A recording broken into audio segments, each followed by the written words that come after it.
Salut tout le monde, aujourd'hui je viens vous faire un tag que j'ai vu très récemment sur la chaîne de Lady Tara et que j'ai absolument adoré. Alors le tag s'appelle I'm Nobody et en le voyant je me suis dit que ce tag était vraiment super intéressant et donc j'ai eu envie immédiatement de vous le faire. Commençons tout de suite. Question 1, cite 3 adjectifs qui te représentent. Alors, je dirais angoissé, perspicace et fatigante. Question 2, tu fais des vidéos depuis combien de temps et combien as-tu d'abonnés? Alors, je fais des vidéos depuis 1 an et demi et j'ai actuellement environ 14 000 abonnés sur ma chaîne beauté et 2500 sur ma chaîne random. YouTube nous fait rêver, mais dis-nous ce qui ne fait pas rêver et qu'on ne dit pas. Alors, des choses qu'on ne dit pas, j'aurais peut-être du mal à en trouver parce que je pense qu'il y a beaucoup de choses qui se disent justement sur YouTube. Bon, déjà, il y a toujours cette même question de la critique, c'est quelque chose dont il faut tenir compte si on a envie de se lancer dans une chaîne YouTube parce que, évidemment, on s'expose à des gens qui sont pas forcément très bienveillants et qui peuvent laisser des messages ou des commentaires un peu insultants, un peu irrespectueux, etc. Et oui, il y a un autre truc qui me vient comme ça, c'est que je pense qu'il y a beaucoup de gens qui envient les youtubeuses en disant ouais, c'est la belle vie, elles gagnent leur vie comme ça, et puis elles reçoivent plein de produits tout le temps, etc. Mais en fait, l'immense majorité des gens qui font des vidéos sur YouTube, c'est pas du tout des gens qui ne font que ça de leur vie. Et je pense que peut-être on peut avoir tendance à l'oublier, comme on voit quelqu'un sur un écran, on peut penser que c'est tout ce que fait cette personne et en fait, bon, pour la majorité d'entre nous, c'est pas du tout le cas, quoi. Donc, bref, je sais pas trop ce que je suis en train de raconter, mais de toute façon, YouTube, moi, c'est un monde qui me plaît bien, mais c'est vrai que je pense qu'on peut, de l'extérieur, avoir une image un peu précise de ce qu'est la vie sur YouTube et le travail des youtubeuses et tout ça, et en fait c'est une jungle, il y a plein de choses qui peuvent arriver et tout ne se passe pas forcément merveilleusement bien comme on peut le voir dans certaines vidéos qui sont hyper bien faites et où on a l'impression que tout coule sur des roulettes et tout ça. La vie des vrais gens sur YouTube, c'est aussi d'avoir des problèmes de son, des problèmes de lumière, des problèmes de montage, des trucs qui font galérer. Question 4, tu penses qu'on peut commencer les vidéos à quel âge et pourquoi?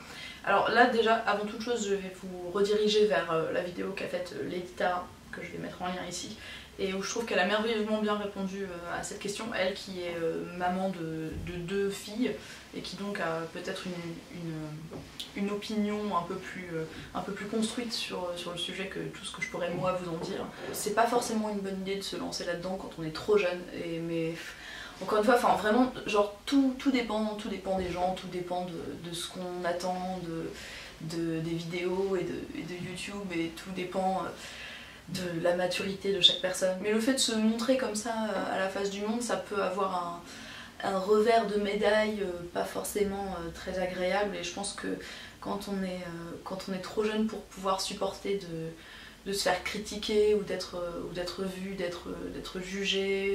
Et je pense qu'en fait, que ce soit des commentaires positifs ou négatifs, il faut être capable de relativiser et de se distancier un peu de tout ça. Question 5, prends-tu soin de toi pour faire tes vidéos? Maquillage, vêtements, etc. Oui, en général, je me maquille, ne serait-ce qu'un minimum déjà pour cacher mes boutons et trucs comme ça, parce que j'ai pas spécialement envie de vous faire une vidéo avec une vraiment sale tronche. Après, au niveau de mes vêtements, non, pas spécifiquement. Là par exemple, bon, j'ai un t-shirt que j'aime bien, mais en bas je suis en pyjama et en chaussons, enfin là je suis pas coiffée, donc je fais un petit effort, voilà, mais je suis pas vraiment obsessionnelle par rapport à ça. Question 6, parlons beauté, penses-tu que quand on est jolie on réussit plus facilement sur YouTube? Oui. Oui, je pense et j'en suis même certaine. Enfin, il n'y a qu'à voir les grandes chaînes YouTube, les filles sont toutes très jolies, très apprêtées. Je pense que être jolie, c'est un truc qui aide dans la vie, que ce soit pour les femmes ou pour les hommes, mais quand même particulièrement pour les femmes, hein, on en est encore là.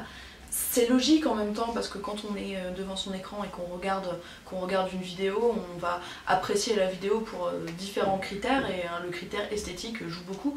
Alors c'est le critère esthétique de la personne, mais pas que de la personne, la qualité d'image aussi, le fond, la façon dont c'est monté, etc. Tout ça joue dans un objet esthétique qui va être la vidéo. Et bien sûr, quand une personne est jolie, on a plus envie de la regarder que quand elle est moche comme un pou. Voilà, c'est comme ça que ça marche. Aussi, voilà, à la longue, je pense qu'on peut facilement s'abonner à une chaîne quand on découvre une youtubeuse qui est sympa, comme ça, qui est jolie, mais à la longue, ce qui va faire des abonnés de longue durée, c'est le contenu, c'est plus l'esthétique. Donc, premier abord, oui, et après, la différence est moins notoire, je pense. Question 7, que penses-tu de la chirurgie esthétique ? Ça va être très compliqué de vous faire un topo là-dessus très rapidement. Tout dépend de chaque personne, c'est difficile de faire une barrière précise. Non, la chirurgie esthétique c'est pas bien, par contre on a le droit de se teindre les cheveux, par contre on a le droit de se maquiller.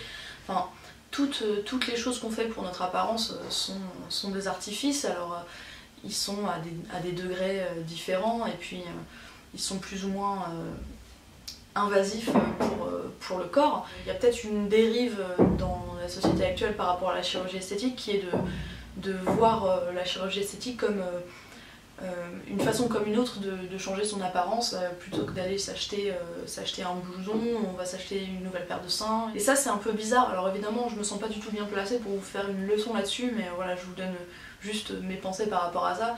Je pense qu'il faut vraiment pas oublier que c'est quelque chose d'important, quoi.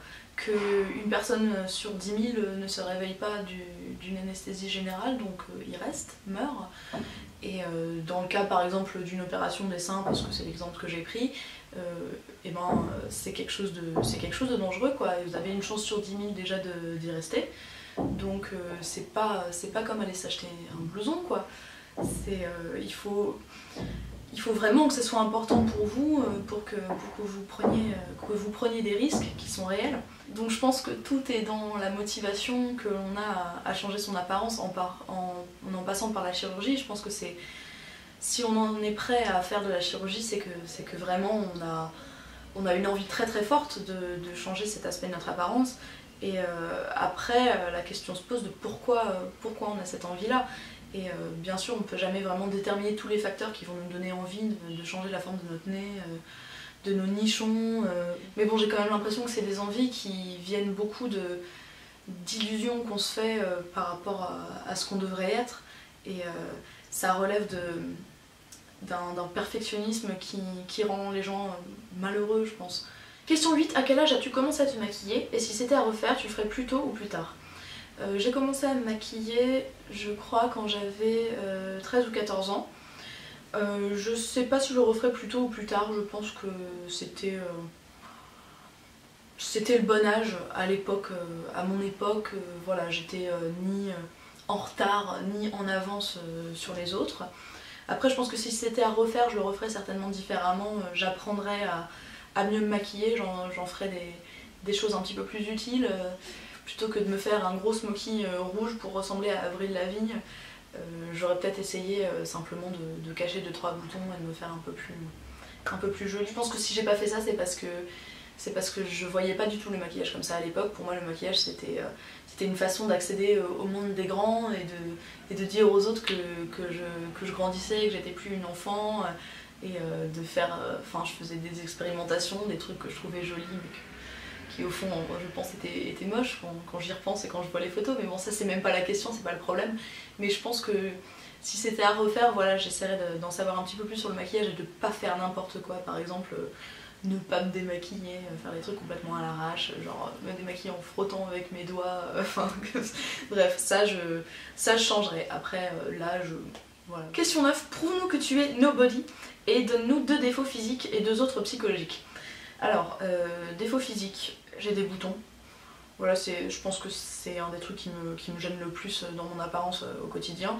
J'en ai pas énormément, je sais, c'est pas du tout la catastrophe, mais c'est vraiment très rare que je passe plus de 2 jours de suite sans avoir de boutons sur le visage. J'en ai toujours, voilà, ça m'agace. Après, deuxième défaut physique, je pourrais choisir parmi plusieurs, mais un qui me dérange vraiment et qui me dérange de plus en plus, c'est le fait que j'ai les pieds déformés. Enfin, j'ai un hallux valgus, c'est le terme technique, ça veut dire que j'ai mes os sur le côté qui partent, enfin l'articulation qui est un peu de traviole. Et bon, c'est pas très joli, mais ça je m'en fous, enfin, c'est mes pieds, vraiment j'en ai complètement et rien à cirer. Mais par contre, c'est quelque chose qui devient assez douloureux avec le temps, et plus ça va, plus les douleurs arrivent vite dès que je marche. Donc c'est quelque chose qui me dérange, et pour le coup, on parlait tout à l'heure de chirurgie esthétique, je considère pas ça vraiment comme de la chirurgie esthétique, mais je commence à réfléchir très sérieusement à me faire opérer pour régler ce problème. Et puis 2 défauts psychologiques, alors le premier je l'ai un peu effleuré tout à l'heure dans les adjectifs qui me caractérisaient, puisque j'ai dit que j'étais angoissée. Et oui, je pense que c'est un défaut psychologique que j'ai, je suis quelqu'un de très angoissé, j'ai des périodes où je fais beaucoup de crises d'angoisse, j'ai un tempérament un peu dépressif comme ça. Bref, je vais pas forcément m'étendre, vous raconter toute ma vie dans ces détails, mais je sais que ça pourra peut-être en surprendre certaines d'entre vous, parce que un des commentaires qui revient très régulièrement sur ma chaîne, c'est j'adore ta joie de vivre qui est communicative, mais voilà, ma joie de vivre c'est pas un état permanent. Un autre défaut psychologique, je dirais que je suis peut-être très sensible. Alors c'est pas forcément un défaut, enfin en tout cas c'est une caractéristique, un trait de personnalité qui est un peu à double tranchant, c'est-à-dire que ça a certains avantages d'un côté, mais ça a aussi d'autres désavantages de l'autre côté, et voilà, je suis quelqu'un d'assez émotif, je l'ai déjà mentionné, certaines choses peuvent m'atteindre un peu plus que je le voudrais, et puis oui, je suis très sensible. Question 10. As-tu déjà été victime de harcèlement ou d'intimidation? Si oui, as-tu un conseil? Alors, victime de harcèlement ou d'intimidation, oui. De nombreuses fois. Alors, évidemment, il y a différentes échelles de harcèlement et d'intimidation. J'ai jamais vécu quelque chose d'absolument horrible, mais oui, ça a vraiment fait partie de mon quotidien. J'allais au collège dans un quartier qui était un peu limite, un peu craignos, et il y avait beaucoup de gens qui étaient très souvent agressifs, des bandes de mecs qui m'insultaient dans la rue. Alors c'était pas que moi, hein, bien sûr, mais qui me crachaient dessus, enfin. Et puis après, quand j'ai grandi, harcèlement, c'était essentiellement harcèlement sexuel, essentiellement dans la rue, qui est quelque chose que beaucoup de femmes vivent et qui moi me met complètement hors de moi. Après, des conseils, ça dépend des circonstances, je pense. Ne pas se laisser faire, je pense. C'est pas forcément facile, on n'a pas forcément l'assurance et le courage de s'affirmer. Et puis bon, il faut aussi savoir se préserver. Si on se fait intimider par un groupe de 10 personnes, il vaut mieux pas trop la ramener, parce que bon, le but c'est pas non plus de se faire tabasser. Mais c'est vrai que parfois il suffit de mettre le pied à terre comme ça et de dire... de montrer qu'on n'est pas intimidé, ou que c'est pas acceptable, pour que les gens décident d'aller chercher une cible plus facile. Enfin, c'est triste à dire, mais il y a un peu de ça. Et puis il faut aussi en parler.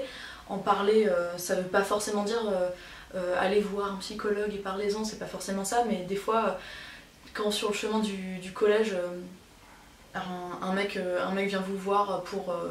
par exemple, vous prendre comme ça et vous embrasser de force, comme moi ça m'est arrivé quand j'avais 12 ans, et vous crache dessus après en repartant. Si on arrive après au collège et qu'on se tait et qu'on dit rien, et que pendant toute la journée on y repense et qu'on n'est pas bien, c'est pas la meilleure façon de passer à autre chose. Je pense qu'il faut en parler, ne serait-ce qu'à vos copains, à vos copines, à vos parents, à n'importe qui. Juste, ne serait-ce que pour exorciser le truc, et pour que votre copine vous réponde « Ah ouais, moi aussi ça m'est arrivé l'autre fois », et puis que vous vous sentiez un peu unis là-dedans, et que le truc se retourne pas contre vous, quoi, que ce soit pas vous face aux autres et votre détresse, mais de se mettre d'accord avec certaines personnes pour dire que ces gens-là sont des gros cons et qu'ils n'ont pas le droit de faire ça. Voilà. Question 11. Penses-tu que les filles jolies et riches ont une meilleure vie? C'est une question un peu bizarre. Est-ce que je pense que les filles jolies et riches ont une meilleure vie que moi? Bah certaines oui et certaines non. Je pense pas que ça soit déterminant. Question 12. Arrives-tu à t'accepter comme tu es? Alors la réponse, ça serait oui et non. À la fois, oui, je m'accepte comme je suis, j'ai plus de complexe. Je pense que je m'accepte pas vraiment comme je suis, et surtout j'ai pas envie de m'accepter telle que je suis, parce que je sais que j'ai des défauts, je sais qu'il y a certaines choses que je pourrais améliorer, que je devrais améliorer pour être plus heureuse moi-même, et aussi pour rendre les autres autour de moi plus heureux. La quête de l'amélioration fait partie un peu de ce que j'espère de la vie, donc il y a certaines choses que je ne veux pas accepter comme étant absolument impossible à changer. Dernière et 13e question, quel message souhaites-tu passer à tes jeunes abonnés? Chers jeunes abonnés, vous qui êtes jeunes et qui êtes abonnés, j'ai un petit message à vous faire passer. Je suis en train d'y réfléchir tout en parlant, car je n'y ai pas réfléchi avant. C'est pourquoi cette introduction à mon message prend un petit peu longtemps. Le message que je voudrais vous faire passer, c'est ça va aller. Ça va aller les gars. Quand on est jeune, on vit les choses très intensément, je pense.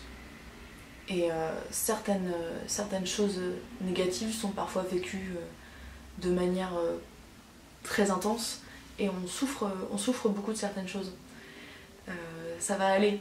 Vraiment, la vie est moins compliquée et moins difficile que ce qu'on peut imaginer quand on a 12-13 ans.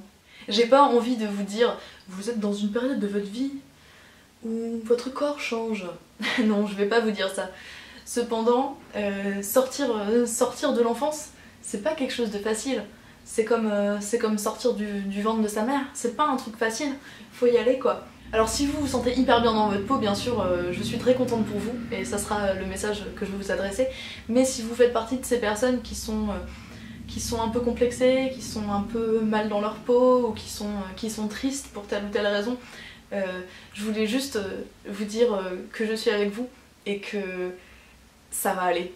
Voilà pour ce tag, il est terminé, j'espère qu'il vous a intéressé. C'était assez difficile pour moi de répondre aux questions et je pense que j'ai beaucoup trop parlé, donc désolée d'avance pour cette vidéo qui sera forcément un petit peu longue. Et puis maintenant j'ai envie de taguer quelques personnes, parce que pour le coup comme c'est un tag qui m'intéresse vraiment, là j'aurais bien envie d'avoir les réponses de certaines personnes. Je voudrais taguer Raphaël de la chaîne Style God Boy. Je voudrais taguer Esther de la chaîne Esther se sentir belle. Je voudrais taguer Hélène de la chaîne Lexi Blush. Je voudrais taguer Alana Bobana. Peut-être pourras-tu le faire en français, sinon si tu veux même le faire en anglais, ça m'intéresserait vraiment de savoir ce que tu as à dire, parce que j'aime bien ta... je sais pas, ton approche de la vie, en tout cas ce que je peux en voir, j'aime bien, donc ça m'intéresserait vraiment de savoir ce que tu répondrais à ces questions. Et puis j'ai probablement oublié des gens, bien entendu, j'en suis désolée, mais en tout cas, si vous avez envie de refaire ce tag, bien sûr, n'hésitez pas, et dites-moi dans les commentaires que vous l'avez refait. Sur ce, je vous souhaite une très bonne journée, une très bonne soirée, et je vous dis à